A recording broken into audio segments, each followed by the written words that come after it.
I'm Colson, and we're here in Sag Harbor. That's Sag Harbor Bay over there. And I'm going to place my book in context. It's called Sag Harbor. It takes place in 1985.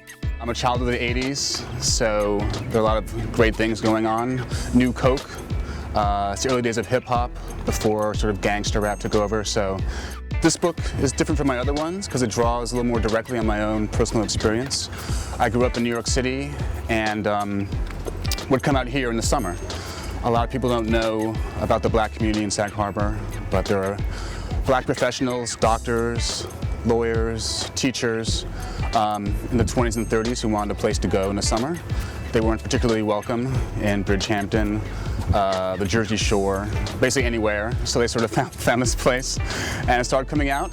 It would spread by word of mouth. You know, you'd have your cousin out one year and then they would buy a house.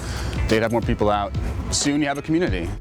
I never liked books about adolescence. I hated high school, and so it always depressed me to read books about kids, teenagers. For my own part, I never liked Holden Caulfield, The Catcher in the Rye. I feel like if we could just give him like some Prozac or an Xbox, it would have been a much shorter book and a much better book. So I'm older. You know, I've had a little therapy. I'm a little more. I don't have so many hang-ups about that time, so it seemed like a good time to sort of tackle adolescence. So the setup is basically that these kids from New York City come out to Sag Harbor in the summer. The way it actually worked, it sounds strange, but the parents would stay in the city Monday through Friday working, and then only come out on weekends, leaving the sort of boys to themselves.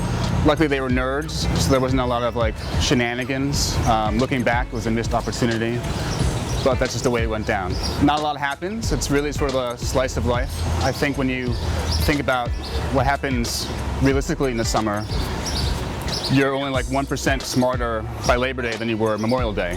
So there's no like dead body they find like in Stand By Me. There's not like a lynching and the KKK is chasing them through the Hamptons. It's really just an attempt to capture how people really spend their summers, which is a lot of tedium, a few insights, but not much to show for it. One of the things I've discovered now the book is done and people are reading it is that people are really connecting and responding to the depiction of 80s culture, 80s crap culture. So that's been a real sort of fun thing to do. With my book about elevator inspectors, or John Henry, I had to invent subcultures for people, and that was fun. But it was a lot of fun to do this sort of personal archaeology about the 80s. The 70s are probably worse, I'm not sure, but I think the 80s are a close second in terms of recent horrible decades. So it's been a real joy to see people respond to this reintroduction of crappy 80s culture. So it's a portrait of a time and place, a bygone time and place. Everything's changed.